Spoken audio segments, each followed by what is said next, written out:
कल हम लोगों ने find a formula of T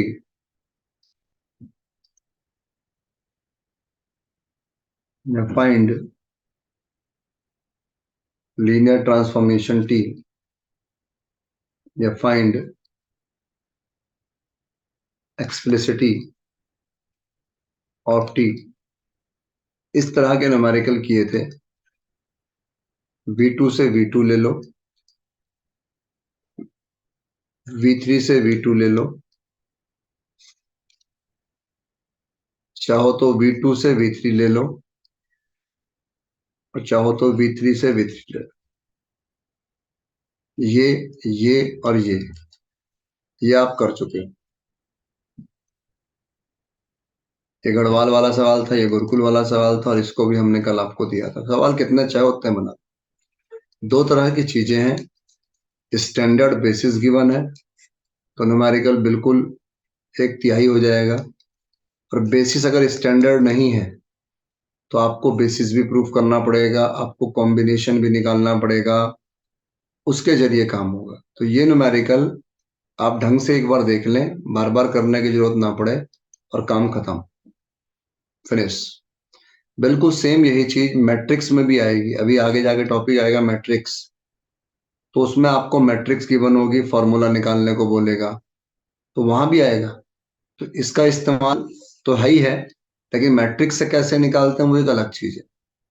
मतलब इसके जरिए निकालना पड़ जाए तो दिक्कत महसूस नहीं होनी चाहिए किसी को भी, हो जाएगा।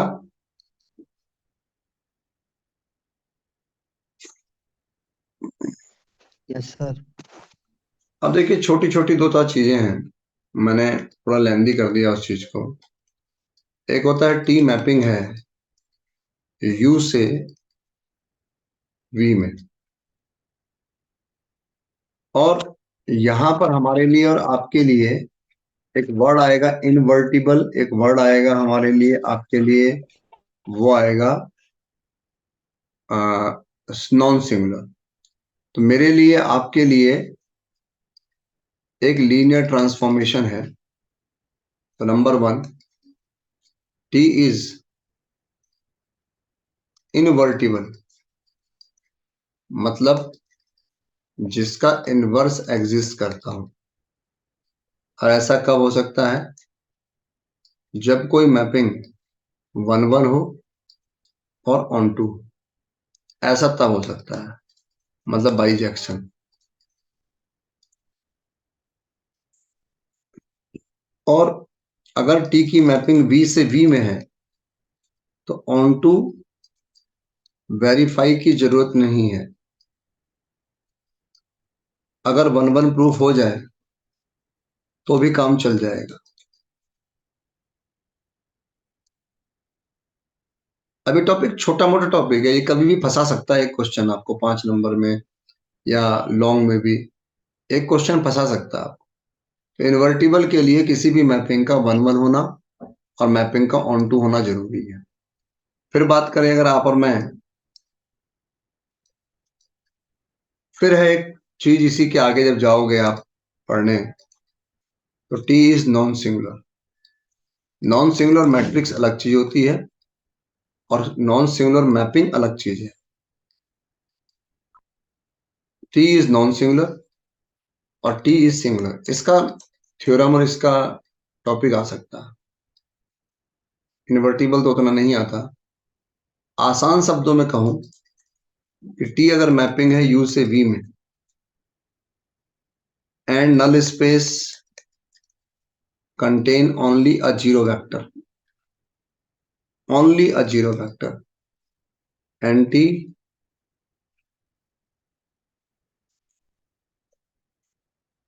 T contain only a zero vector, सिर्फ एक ही बंदा हो, और जीरो तो होगा ही होगा, खैर इसमें कोई डाउट ही नहीं है। नल स्पेस में जीरो ना हो ये तो संभव ही नहीं है, क्योंकि जीरो की मैपिंग जीरो डैश होती है, और जो बंदा जीरो डैश को मैप करेगा वो नल स्पेस में लाई करेगा, जाहिर सी बात है। वो आपके लिए नल स्पेस में लाई करेगा, तो ये कंफर्म है कि नल स्पेस जो होगा उसमें और कोई हो ना हो, जीरो जरूर होगा। तो अगर किसी मैपिंग में नल स्पेस कंटेन सिर्फ जीरो करता है तो ऐसी मैपिंग को नॉन सिंगुलर मैपिंग कहते हैं। और अगर एंटी नॉट इक्वल टू, इसका मतलब ये कतई नहीं है कि जीरो एंटी में नहीं है, ध्यान रखिएगा। इसका मतलब है कि एंटी सिंगलेटन नहीं है, नॉट सिंगलेटन सेट। कहने का मतलब है एंटी में सिर्फ जीरो नहीं है, जीरो के अलावा भी एलिमेंट कंटेन कर रहे हैं, मतलब नॉन जीरो एलिमेंट भी हैं, ये मतलब है। तो अगर नल स्पेस में जीरो के अलावा एलिमेंट है तो ऐसी मैपिंग सिंगुलर कहलाएगी, और नल स्पेस में सिर्फ और सिर्फ जीरो है तो ऐसी मैपिंग नॉन सिंगुलर कहलाएगी। एक बात तो ये होती है सिंगुलर नॉन सिंगुलर। एक चीज ये भी होती है कि अगर कोई एलिमेंट यू में लाई करता है, गौर करिएगा, अगर कोई एलिमेंट यू में लाई करता है और उसकी मैपिंग अगर जीरो डैश है और वो जीरो है, तो समझ लीजिए ऐसी मैपिंग जो है वो नॉन सिंगुलर है। कोई कहे सर इससे क्या हासिल हुआ? इससे ये हासिल हुआ सर कि नल स्पेस में सिर्फ और सिर्फ जीरो है। क्योंकि हमने यहाँ जो कहा है उसको समझिएगा कि जिसकी भी मैपिंग जीरो डैश है वो जीरो है।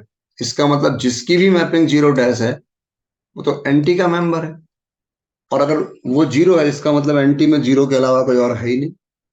और दूसरी चीज, यदि अल्फा यू में लाई करता है और उसकी मैपिंग जीरो डैश है बट अल्फा जीरो नहीं है, इसका मतलब है नल स्पेस सिर्फ जीरो कंटेन नहीं कर रहा है, तो ऐसी मैपिंग जो है वो अपने आप में सिंगुलर कहलाती है। ये है सर नॉन सिंगुलर, और ये है सिंगुलर।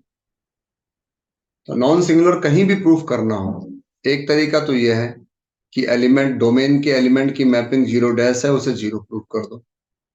और एक चीज ये है कि नल स्पेस में सिर्फ जीरो है, जीरो के अलावा कोई नहीं है, ऐसी मैपिंग को नॉन सिंगुलर कहेंगे। और अगर इससे अलग है, नल स्पेस में जीरो के अलावा और भी एलिमेंट है, या फिर किसी की मैपिंग जीरो डैश है लेकिन वो जीरो नहीं है, तो ऐसे को हम सिंगुलर कहते हैं। ये है नॉन सिंगुलर एंड सिंगुलर की डेफिनेशन। ये वो छोटा टॉपिक है जो पेपर में फंस जाता है। क्लियर मेरी बात?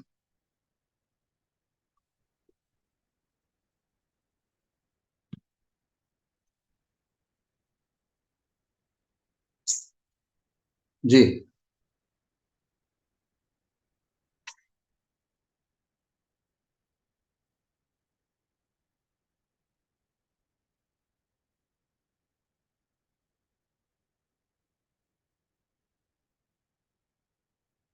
ओके, तो देखिए छोटे छोटे इसमें क्वेश्चंस हैं, मैं उनका जिक्र कर दूं। ये टाइम पास है, इसको देखिए, वैसे आ भी सकता है कि T1 T2 अगर लीनियर ट्रांसफॉर्मेशन है U इंटू वी में, तो T1 + T2 और K into T R linearly transformation के बी एनी स्केलर। मतलब अगर दो लीनियर ट्रांसफॉर्मेशन है तो उनका सम जो है वो भी लीनियर ट्रांसफॉर्मेशन होगा। अगर कोई लीनियर ट्रांसफॉर्मेशन है तो उसका स्केलर मल्टीप्लिकेशन भी लीनियर ट्रांसफॉर्मेशन होगा। मतलब यहाँ पर सिर्फ लीनियर ट्रांसफॉर्म की बात चल रही है, और लीनियर ट्रांसफॉर्म किसी को भी प्रूफ करना हो, किसी को भी, किसी भी मैपिंग को, तो आपको ये करना पड़ता है। तो T1 T2 अगर लीनियर ट्रांसफॉर्मेशन है, T1 + T2 को भी लाना है। तो भाई जहां जहां टी लिखा है मैंने, वहां पर T1 + T2 आएगा। तो एक टाइम पास का क्वेश्चन है, इसे आप देख सकते हैं।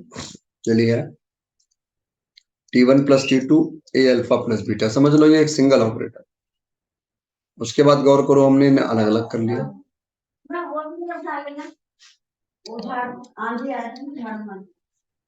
इस जगह पर ए अल्फा बी बीटा जो है, AT α1 बीटा 1, इसको हमने ऐसा लिखा। फिर ए वालों को इकट्ठा किया, बी वालों को इकट्ठा किया, और देख सकते हो आप T1 + T2 आ गए।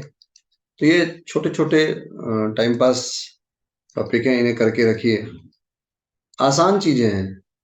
इन पर बहुत ज्यादा ध्यान लगाने की जरूरत नहीं है।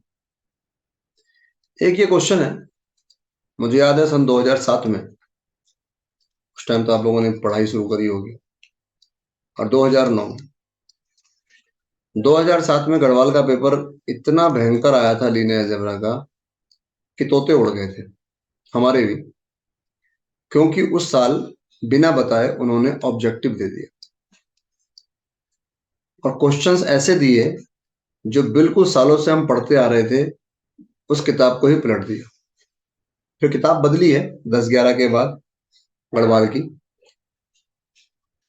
तो क्या ऐसा आया उसमें? और मुझे याद है 2007 में जब ये चीज आई थी, एक क्वेश्चन जिसका मैं जिक्र करने जा रहा हूं, उस जमाने में एमसीए था आईआईटी रुड़की में, सिर्फ एक जगह। तो वहां एक क्वेश्चन आया था, और मैंने वो बीएससी के बच्चों को भी कराया था, कि डायमेंशन u बराबर m है, डायमेंशन v बराबर n है, तो डायमेंशन होम यूवी, जिसे एल यूवी भी कहते हैं, इसकी वैल्यू बताओ। और आंसर था m इंटू n, मतलब dimension u into dimension v। तो बच्चे इतने सीरियस होते हैं? देखो होता क्या, मैंने कल भी कहा था, आपका टीचर जो क्लास में कराता है, आप उसे पढ़ते हैं। पहले के जमाने में बिल्कुल नहीं पढ़ते थे, क्योंकि पहले सेशनल नहीं होते थे। अब बहुत ध्यान से पढ़ता है, लिखता है, इकट्ठा करता है, क्योंकि उसे एक अंदर से प्रकाश जागता है उसके अंदर कि भाई ये पेपर में आएगा। जैसे कि अभी कन्या गुरुकुल में बच्चों ने कहा कि जी सर हमें ना मेन कैंपस का फिजिक्स केमिस्ट्री का पेपर दिलवा दो, थर्ड सेम का। अब किसी को कहो तो विश्वास तो करेगा नहीं। अरे भाई, फिजिक्स केमिस्ट्री जो आपके यहाँ पेपर बनता है, उन्हें खुद को ही नहीं पता कि हम पेपर में क्या दे रहे हैं, क्वेश्चन की लेंथ कितनी है। कॉपी करना तो बहुत दूर की बात है। और ये बात मैं बार बार कहता हूँ, कन्या गुरुकुल और गुरुकुल एक ही तो कैंपस है, और हर जगह तुम्हारे 4 सेक्शन है, इनके मान लो एक सेक्शन है। कायदे से पांचों सेक्शन का एक ही पेपर आना चाहिए, सिर्फ एक सेशनल का। अब आने लगा है, क्योंकि अब टीचर शायद, वरना बीच में ऐसा कहता कि मेरा सेक्शन का मैं लूंगा, तेरे सेक्शन का तू ले, भाई तेरे सेक्शन का तू ले। मतलब एक ही जगह के बच्चों के अलग अलग सेशनल हो रहे हैं, अलग अलग नंबर आ रहे हैं। तो ये चीजों का समावेश नहीं था। अब ये जो सवाल मैं आपके सामने रख रहा हूं, इसका मैंने जवाब दे दिया। पेपर में सवाल आया गढ़वाल में, डायमेंशन u बराबर 4। तो कितना सीरियस रहते हैं बच्चे में, उसका एग्जाम्पल दे रहा हूं आपको। और जब डायमेंशन एल यू वी आया पेपर में, तो आंसर आना था 12। तो कोई 4 लगा के आ रहा, कोई 3 लगा के आ रहा, कोई कुछ लगा के आ रहा। मतलब कहने का मतलब ये है कि हम गौर से सुन ही नहीं रहे हैं। तो ये ऐसा ऑब्जेक्टिव है, इसको ऐसा नहीं है, मैंने जिक्र किया है दोबारा से, आपके लिए भी करके रख लिया है, क्योंकि सुनोगे ही नहीं आप। पहली बात तो एलयूवी होता क्या है, होम यूवी होता क्या है, ये तो पता लगे। ये छोटा सा सवाल है वैसे। एलयूवी उन लीनियर ट्रांसफॉर्मेशन का सेट है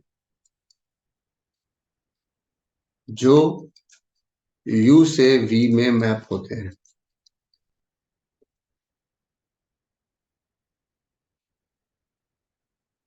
मतलब जितने भी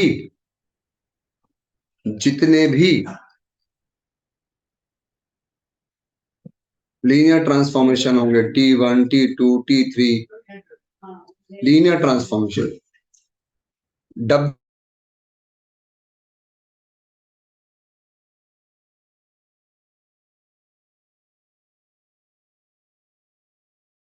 तो यहां पर T मैपिंग है u से v में। मान लो ये लीनियर ट्रांसफॉर्मेशन है, T2 है, T3 है, T4 है, तो उनका घर है ये। मतलब एलयूबी में कौन रहते हैं?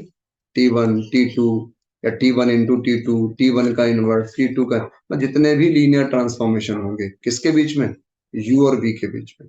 कई लोग LV W लेते हैं, आपके टीचर लोग V और W लेते होंगे U और V की जगह, तो जिसकी किताब में जैसा होगा वो ऐसे ही लेता है।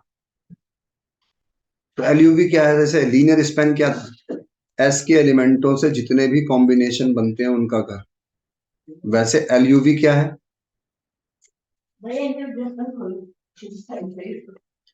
LUV क्या है, LUV जो है U और V के बीच जितने भी ट्रांसफॉर्मेशन संभव है उनका घर।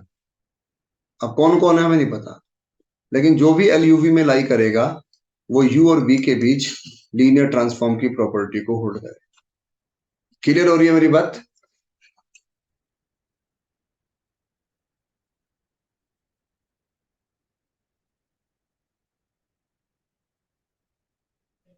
जी सर एक बार और बता दो।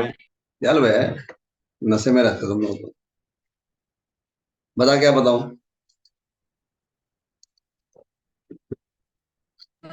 सर ये एलयूवी वाली प्रॉपर्टी। तूने क्या सुना, मैंने क्या कहा? सर ये वो सेट होता है जो यू से वी में वे होल्ड करता है लीनियर ट्रांसफॉर्मेशन की प्रॉपर्टी। LUV मैंने ये कहा ही नहीं। मैंने कहा LUV में U और V के बीच जितने भी ट्रांसफॉर्मेशन होंगे, जितने भी ऑपरेटर इसके अंदर ऑपरेटर रहते हैं, वो भी लीनियर ऑपरेटर, जो U और V के बीच लीनियर ट्रांसफॉर्म की प्रॉपर्टी को होल्ड करते हैं, उनका घर है। मतलब मेरे कहने का मतलब है, सपोज करो T1 है, U और V के बीच लीनियर ट्रांसफॉर्म है। सपोज करो T2 है, U और V के बीच लीनियर ट्रांसफॉर्म, तो यहाँ T1 होगा, T2 होगा, T3 होगा, या जो भी U और V के बीच लीनियर ट्रांसफॉर्म की जो ऑपरेटर लीनियर ट्रांसफॉर्म की प्रॉपर्टी U और V के बीच होल्ड करेंगे, उनके घर को LUV कहते हैं, होम UV कहते हैं। केवल वही, ऑपरेटर्स। सिर्फ ऑपरेटर भाई, अंग्रेजी में बोलोगे इस बार इतनी बार, वही ठीक लाइन है। थी पहले भी कही हमने। पर तुम लोग नई चीज सुन के इतना घबरा क्यों जाते हो? मैंने ये कहा ही नहीं। मैंने कहा LUV में U और V के बीच जितने भी ट्रांसफॉर्मेशन होंगे, जितने भी ऑपरेटर इसके अंदर ऑपरेटर रहते हैं, वो भी लीनियर ऑपरेटर, जो U और V के बीच लीनियर ट्रांसफॉर्म की प्रॉपर्टी को होल्ड करते हैं, उनका घर है। मतलब मेरे कहने का मतलब है, सपोज करो T1 है, U और V के बीच लीनियर ट्रांसफॉर्म है।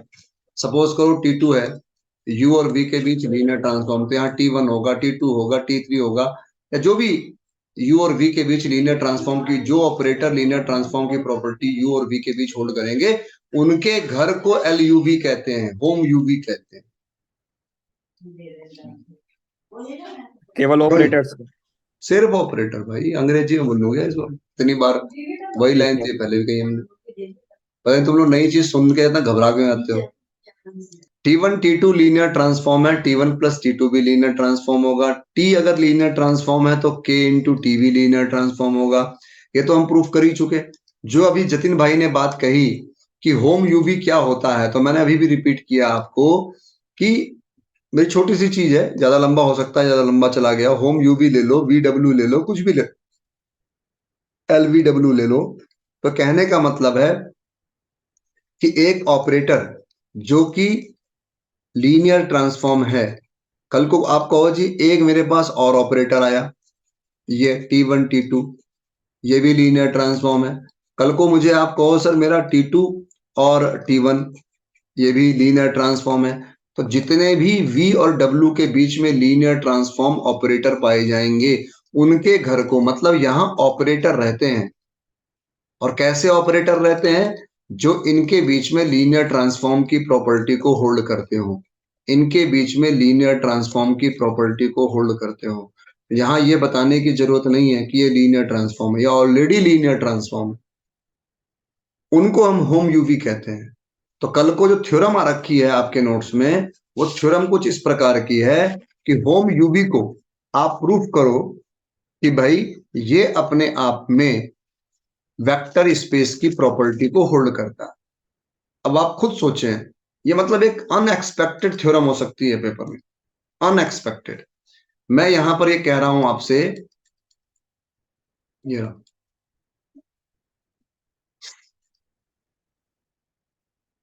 कि prove that the set of all linear transformation from U into V denoted by LUV form a vector space over the field F with respect to addition and scalar multiplication of linear transformation।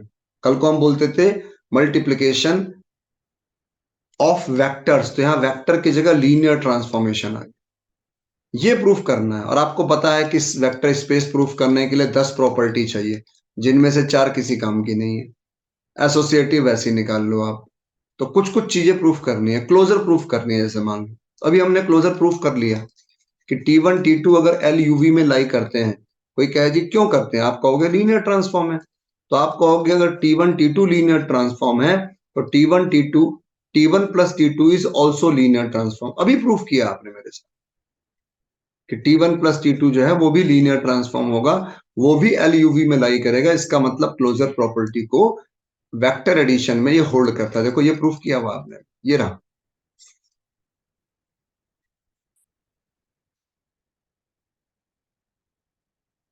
ठीक है ना ये।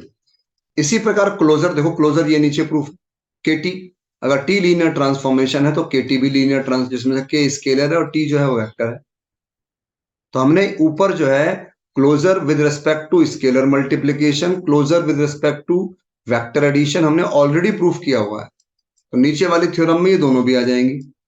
बाकी बची हुई जो properties होती हैं, एसोसिएटिव और आइडेंटिटी और इनवर्स, देखो वो हमने वन बाय वन, ये प्रूफ अनएक्सपेक्टेड है, पेपर में फंस जाए तो कह नहीं सकता मैं।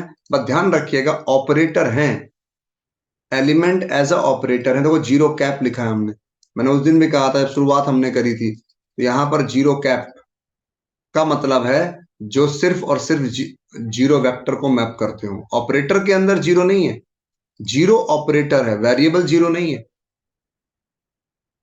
तो यहां पर जो छोटी छोटी चीजें हैं, इनको अगर आप देख सकते हो तो ये आपको देखो इनवर्स की प्रॉपर्टी, अगर टी है तो माइनस टी, टी अगर लीनियर ट्रांसफॉर्मेशन है तो माइनस टी भी लीनियर ट्रांसफॉर्मेशन होगा। और देखो यहाँ पर ये हमने प्रूफ कर दिया कि हर एलिमेंट का इनवर्स मौजूद है। कॉम्यूटेटिव प्रूफ किया, देखो T1 T2 को T2 T1 कर दिया हमने। Closure with respect to scalar multiplication कर दिया, के की जगह ए आ गया देखो इस जगह पर। और हमने लिख दिया remaining postulates also hold, L UV is a vector space. तो ये एक अनएक्सपेक्टेड थ्योरम है, और ये वो चीज है जो मैंने कहा था कि एंट्रेंस में 2007 में, सोचिए हम 2005 से लेकर 2009 तक आईआईटी रुड़की की तैयारी करते थे एमसीए की। उस जमाने में जो क्वेश्चंस मिलते थे, आज भी अगर उनको रख दिया जाए तो आज भी वो भारी है, आज से 16 साल पहले के न्यूमेरिकल। क्योंकि अब 16 साल का पेपर देखोगे तो वो पेपर आपके हिसाब से इजी होगा। जैसे जैसे साल बढ़ते जाते हैं क्वेश्चन की जो डिफिकल्टी है वो भी बढ़ती जाती है, रेंज बढ़ती जाती है। तो अब पेपर जरा उस पहले से बहुत टिपिकल आता है। अगर आज से आप 50 साल पुराना आईएएस का यूपीएससी का पेपर देखो और आज का देखोगे तो जमीन आसमान का अंतर नजर आएगा। लेकिन उस जमाने में वो भी भारी था, ऐसा नहीं है। तो इस जगह पर देखो ये वो प्रॉपर्टी है, डिम एलयूवी का मतलब है डिम यू डिम वी। और मैंने एग्जांपल दिया आपको कि डिम यू जो है वो अपने आप में 4 दिया हुआ था, डिम वी 3 दिया हुआ था, और हमसे डिम इस जगह पर कहा गया कि एल यू वी बताइए, तो उसकी वैल्यू 12 होनी थी। वो ये formula dim L U V वाला, ध्यान रखिएगा। छोटे छोटे क्वेश्चन है। T1 T2 अगर लीनियर ट्रांसफॉर्मेशन है तो T1 इंटू T2 भी लीनियर ट्रांसफॉर्मेशन होगा। तो ये पता नहीं कभी आएंगे ये नहीं आएंगे, लेकिन फिलहाल मैंने आपको इन जनरल लिख कर दे दिया कि एडिशन भी होता है, मल्टीप्लिकेशन भी होता है, ये छोटी छोटी बातें। ये है वो डेफिनेशन इनवर्टिबल। और मैंने पहले ही कह दिया इनवर्टिबल का मतलब है जिसका इनवर्स एग्जिस्ट करे, और मैपिंग में इनवर्स तभी एग्जिस्ट करता है जब वो 1 1 1 2 हो। तो सीधी सी बात है कि कोई भी ऑपरेटर इनवर्टिबल तब होगा जब वो 1 1 एंड ऑन 2 होगा, दैट्स ऑल, खत्म। ये इन्वर्टिबल की डेफिनेशन। कुछ इन्वर्टिबल के चलते फिरते प्रूफ किए हैं, और आपको ये प्रूफ ना आपको याद दिलाएंगे अलजेब्रा की, मॉडर्न अलजेब्रा। आएगा अभी प्रूफ, देखिएगा। एक पहला छोटा सा सवाल है, अब ये अनइम्पोर्टेंट है सारा टॉपिक, ध्यान रखिए। इंपोर्टेंट जब आएगा तो वो नॉन सिंगुलर वाला पार्ट आएगा, लेकिन ये भी एक क्वेश्चन है, उसकी वजह से कर रहे हैं इस टॉपिक को हम। यू और वी वेक्टर स्पेस है, ओवर द फील्ड है, और टी जो है वो लीनियर ट्रांसफॉर्मेशन है from U into V. T जो है वो 1 1 ऑन 2 है, सब कुछ दे दिया उसने। यू वी क्या है, टी क्या है, टी इज 1 1 ऑन 2 का मतलब टी इज इन्वर्टिबल। तो प्रूफ करो कि टी इनवर्स जो होगा वो भी लीनियर ट्रांसफॉर्म होगा from V into U. T mapping है यू से वी में, तो जाहिर सी बात है टी इनवर्स मैपिंग होगा वी से यू में। देखो, मुझे टी लीनियर ट्रांसफॉर्म गिवन है, मुझे इस जगह पर टी लीनियर ट्रांसफॉर्म गिवन है, और मुझे वेरीफाई करना है कि टी इनवर्स इज ऑल्सो, ये प्रूफ करना है। तो लीनियर ट्रांसफॉर्म कैसे, देखो, अगर मैं कहूं कि ए और बी एफ में है, अल्फा 1 अल्फा 2 यू में है, तो जाहिर सी बात है उनकी मैपिंग वो वी में होगी, और मैपिंग अगर वी में होगी तो उनका इनवर्स ये होगा, ये इनवर्स का। अब गौर करो, ए और बी एफ में, अल्फा 1 अल्फा 2 यू में, तो जाहिर सी बात है ए अल्फा 1 बी अल्फा 2 यू में लाई करेंगे, और उनकी जो मैपिंग होगी वो वी में लाई करेगी।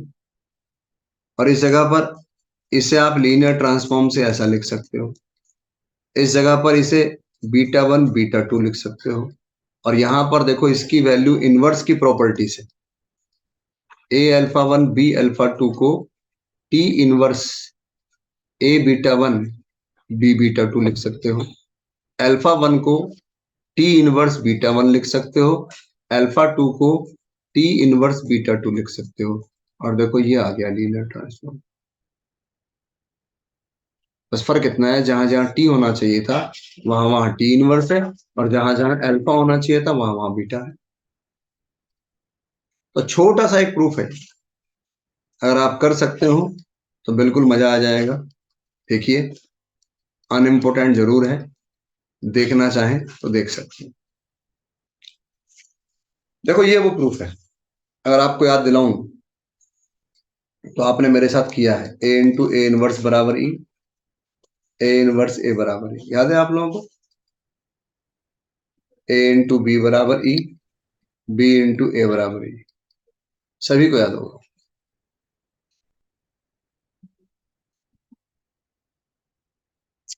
याद है क्या? Uniqueness of identity. ना, inverse uniqueness inverse. Of reversal law of inverse, sorry. हाँ। हाँ नहीं, ठीक है, ठीक कह रहे हैं आप। यूनिकनेस ऑफ आइडेंटिटी नहीं, ये सिर्फ ये बता रहा है इस जगह पर निशांत भाई कि किसी भी एलिमेंट को किसी दूसरे एलिमेंट से मल्टीप्लाई करने पर अगर आइडेंटिटी आता है तो वो एक दूसरे के इनवर्स होते हैं। एग्जिस्टेंस ऑफ इनवर्स की प्रॉपर्टी दिखा रहा है, ठीक है ना? Yes sir. Yes sir. कोई बड़ी चीज नहीं है, अगर आप करना चाहो तो ऐसे क्वेश्चंस को छोड़ना क्या है? मुझे ये प्रूफ करना है, तो कैसे बड़ा अंदाज देखो, अंदाजे बयां देखिए आप इसका। इसने कहा भाई टी इंटू टी इनवर्स बराबर भी आई है, ये प्रूफ को अगर आप फॉलो अप में लें, और ये भी आपको आई प्रूफ करना है। तो क्या सोच के साथ काम किया जाए, देखो सोचिए, अल्फा यू में है तो टी अल्फा जो है वो वी में हो, ये वाली कहानी। तो इस जगह पर अगर टी अल्फा वी में है तो गौर करें, T inverse beta is equal to alpha होगा, ये कहानी आ गई। बस एक बार ये, एक बार ये, इस पर लगाओगे प्री ऑपरेटर,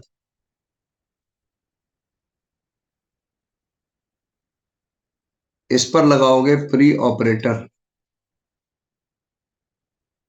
देखो ये आइडेंटिटी हो जाएगा,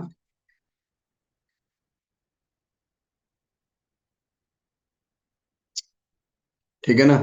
इस जगह पर टी इनवर्स बीटा बराबर आपके पास अल्फा है, वो आपको दिख ही रहा है, या सीधी सी लाइन में कहूँ, इतना भी क्यों घुमाया जाए आपको, टी अल्फा बराबर बीटा।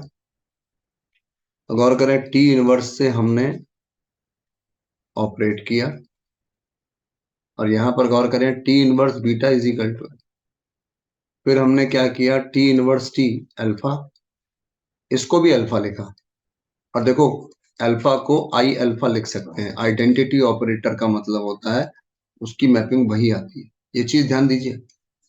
और अब देखो दोनों तरफ अल्फा है, अब आप कंपेयर कर लो ऑपरेटर को, हो गया प्रूफ। इसी प्रकार इसमें टी अल्फा की वैल्यू बीटा है, और देखो बीटा को लिख सकते हो आप I beta, I is the identity operator not an identity element, और दोनों तरफ बीटा है ना, अब ऑपरेटर कंपेयर हो जाएगा और हो गया प्रूफ। तो ये टाइम पास क्वेश्चंस हैं, अगर आप इन्हें कर ले मेरे लिए तो मैं समझता हूं कि कोई भारी काम आप नहीं कर रहे हैं, और हो जाना चाहिए। इतनी मेहनत मैंने जो करी है वो इसके लिए करी है, वो है ये सवाल है sir. T1 T2 T3 linear transformation है, T1 T2 बराबर T3 T1 बराबर I, और कह रहा है प्रूफ करो कि T1 इज इनवर्टिंग। देखो सबसे बड़ी दिक्कत पता कहाँ है, इसे करने की सबसे बड़ी दिक्कत यह है, अगर मुझे T1 को इन्वर्टिबल प्रूफ करना है तो मुझे T1 को 1 1 प्रूफ करना पड़ेगा। तो बहुत समझ के रटिएगा, देखिए मैं आपको जल्दी जल्दी समझाऊं।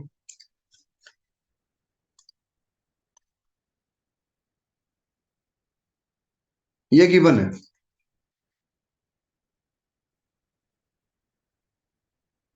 और T1 को इन्वर्टिबल प्रूफ करना है, तो T1 को 1 1 प्रूफ करना है। हमने कहा अल्फा 1 अल्फा 2 बिलोंग टू, इसमें V से V है, सॉरी ध्यान रखिएगा V से V है, डोमेन भी वही है, कोडोमेन।